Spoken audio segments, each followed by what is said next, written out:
A very good morning to you. You're watching Late Night Late on TVS and Channel Television.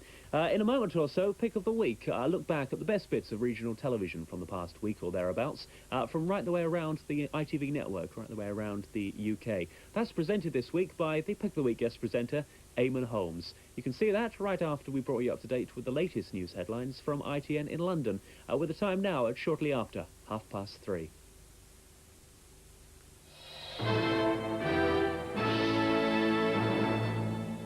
The Prime Minister has accused Michael Heseltine of embracing Labour policies. Mrs Thatcher said that Mr Heseltine's thinking on intervention and corporatism were more akin to the Labour Party and said they were everything that pulled us down. But he claimed that he could win back ordinary voters to the Tories. Some right-wing MPs have warned they'll force a general election if Mr Heseltine wins. And Mr Heseltine cannot take it for granted that having usurped the leadership, that he will automatically be able to govern. He may well find himself in the position of having to go to the country. President Saddam Hussein says he will begin releasing foreign hostages at Christmas, unless, as he put it, the climate of peace was disrupted. Iraqi television showed a meeting of the Revolutionary Council as President Saddam announced his decision. In Paris, the American Secretary of State was not impressed. He never should have taken them in the first place. He has it in his power to release them immediately, as the United Nations and indeed the international community are demanding. And I think this is just further cynical manipulation of innocent people's lives. A flight carrying Westerners from Kuwait, including about a dozen Britons, landed at Gatwick Airport just after 1 o'clock this morning. The 4-year-old boy, Simon Jones, who went missing 2 months ago, is back at home with his family. A 25-year-old man is being questioned by police. Simon was reunited with his mother in Hemel Hempstead. Police had found him at a hostel half a mile from where he went missing while playing in a park with his brother. It's the happiest day of my life. I've got my son back. I'm absolutely over the moon to have him here with me. Chris Eubank has won the WBO World Middleweight Boxing title after defeating Nigel Benn at the NEC in Birmingham. In a classic contest, it seemed the fight could go either way. Eubank was knocked down in the 8th round but recovered to get back into the contest. In the 9th round, he hit Benn with a combination, forcing him onto the ropes, and the referee counted the former champion out. That's all for now. We're back again at 5 o'clock.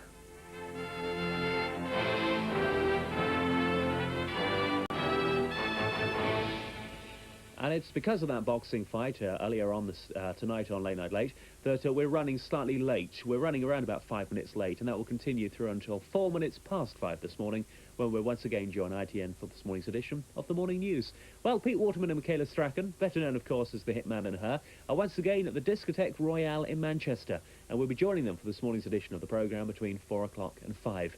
To see us towards that time, as promised, we join Eamon Holmes, this week's guest presenter on Pick of the Week.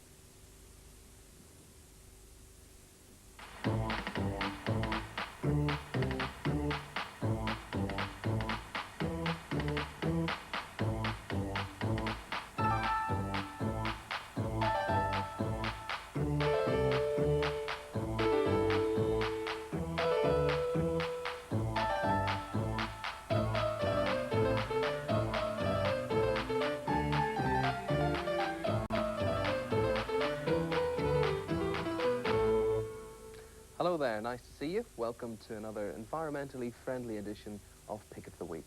I'm Eamon Holmes, and this is the programme that makes every effort in its own small way to stamp out waste in television, which is why we feature only recycled stories first aired somewhere else. Impressed? Well, you will be.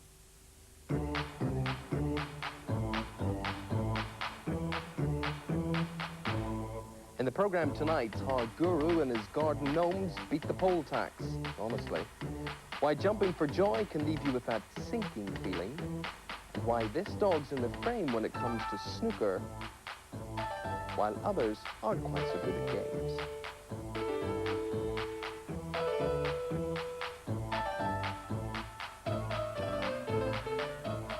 It could be some time before he returns with that stick, I think. That's a clip from the film She-Devil, which we're giving away in this week's video competition. Details about that coming up later. But first tonight, the story of an American professor and his wife who have just arrived in Britain on a rather unusual fact-finding mission. They're here to visit the sites most tourists never see, and if they end up thinking the place is, well, a bit of a tip, they've only themselves to blame, as Tony Maycock of Central Television explains. They travelled more than 5,000 miles to make this walk, hand in hand through the cabbages and soiled nappies, admiring the empty bottles and old telephone books, pausing only to check on the half-eaten bananas and potato peeling. Professor Bill Rathje and his wife are on a holiday from Arizona, and they headed straight for Packington, a 385-acre landfill area between the NEC and the M6. Bill is an archaeologist turned garbologist. That's American for expert in rubbish. And for him, Packington is heaven. British rubbish and American rubbish look very much alike. In fact, when you dig through it, most of it seems to be paper, doesn't it? About 50% of what's filling up landfills in the United States is paper, and it looks very similar. Why? Why can't we recycle that or do something with it? Well, we can recycle it, and I think most people are believing that we can do a good job of recycling. The problem is all they're focusing on is putting the paper out for collection. What they need to focus on is buying products made out of recycled paper. Because if there isn't an economic demand, if there isn't a use for the paper, it just won't be recycled, right? This, as landfill sites go, is a superb one, isn't it? Absolutely. It's one of the best I've seen worldwide. You've actually brought your wife on holiday on this trip as well, haven't you? Yes, I have. Aren't you ashamed of yourself? You take her on a holiday and you come to a rubbish tip. It's a nice holiday. It's a nice rubbish tip. I mean, you look at the green fields out there, you look at the sheep, you look at the swans. I think it's a beautiful place to have a picnic, and that's what we're going to do later today. No offence, Tony, but that story was a load of rubbish if I've ever seen one. Well, now to a row in Oxford that's proving food for thought for the city's traditional bakers. Their attempts to stick to old-fashioned ideals are currently under fire. At the heart of the dispute lies a culinary creation that's been selling like proverbial hotcakes for years, but now it could be in danger of becoming extinct, as Anne Dawson of Central Television discovered. A good old-fashioned custard tart is traditionally sold at room temperature, or if you get there early enough, still warm from the bakery. But in the aftermath of the salmonella scare, this egg-based product will have to be kept and sold chilled, to the horror of the traditionalists. A room temperature custard tart is it's a delicacy, it's a speciality. You get it chilled and there is no flavour to it, it's rubbery, the pastry is soggy, and there's no comparison. You don't want to sell it, presumably? No, I don't. If we can't sell it fresh, we don't want to sell it at all. In the face of such a serious threat to the tart, what do customers think? Chilled or warm? There's a difference, yeah. Which do you prefer? The warm. I prefer that one, that's nicer. That's the fresh one. Do you think that's better than being chilled? Yes. I prefer freshly done. Thank you very much. 3 out of 3. The new regulations due next April will affect flans and quiches too. But bakers insist the hot oven kills bugs. And anyway, they only sell tarts prepared that day. So you're going to campaign for the custard tart? Indeed we are, otherwise our customers are going to be upset and we just won't sell it and we will have to stop making them. Environmental health officers in Oxford say the new rules will help stem the flow of food poisoning reports, some 54,000 last year. But bakers say the only real risk is the end of the tart as we know it. That's my favourite cake, you know, but enough about old tarts. If you think that's bureaucracy gone mad, it's nothing compared with the European Community's healthy outlook on food. They've just reached a decision on the future of the carrot that will change the way we feel about this familiar vegetable for good. Because from next year, the carrot will stop being a vegetable, instead become a fruit. Confused? Well, you're not the only one, as Steve Chambers of Anglia Television takes up the story. No matter that for centuries we've been using them in shepherd's pie or boiling them diced with spuds in our stew, as of January the 1st, the carrot will officially become a fruit.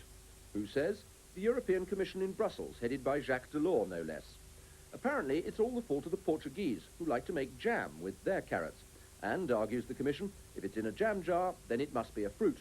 But while the Eurocrats say it's all quite logical, down in that corner of the European Community, otherwise known as Peterborough Market, they think Brussels has gone balmy. As a salad, for dicing or for grating, yes. But, I mean, carrots are a vegetable. Well, here in the Fens, at least, this remains a vegetable, and heaven knows what that great carrot cruncher Bugs Bunny would make of Brussels' decision to redesignate it as a fruit. Presumably a case of, yeah, what's up, Delors? What if it tastes better with sugar and cream? Carrot jam, can you imagine it? Oh, well, there's no accounting for taste. Not outstay with the subject of food and a couple transforming their farm slowly but surely into a gold mine. They've shelved out on livestock at the gourmet end of the market, and it's proved a recipe for success, as Carl Hawkins of Granada Television discovered. This is a nice farm, isn't it? And what do they breed here, you ask? Hens, ducks, geese, cattle? Not at all. Something far more interesting. Snails. And if the sight of this chap is putting you off your tea, let me tell you, there are epicures and gourmets for whom the very glimpse of one of these gastropods is enough to get their old taste buds a tingle and their thoughts turning to garlic butter and fresh parsley and sippets of white bread to mop up the juices, because in the posh restaurants these are considered a very special dish. Indeed, in France, when they're not chomping on frogs' legs, they eat very little else. All these succulent little chaps have been bred by John and Beryl Clark, who started their snail farm 2 years ago. We bought 50 in our first instance, and then we put these into our boxes and tried to get them to lay eggs. It took us probably about 2 months before they started laying any eggs, but after that, then we seemed to sort of do all right with the egg laying. Once hatched, the snails briskly set about refreshing themselves on bran, lettuce leaves and other old bits of greenery, until they're 4 months old, when they're exactly right for the pot. 5 months old, and in snail terms, they're getting to be old boilers. Once they start getting older, they get a little tougher. This is where we feel we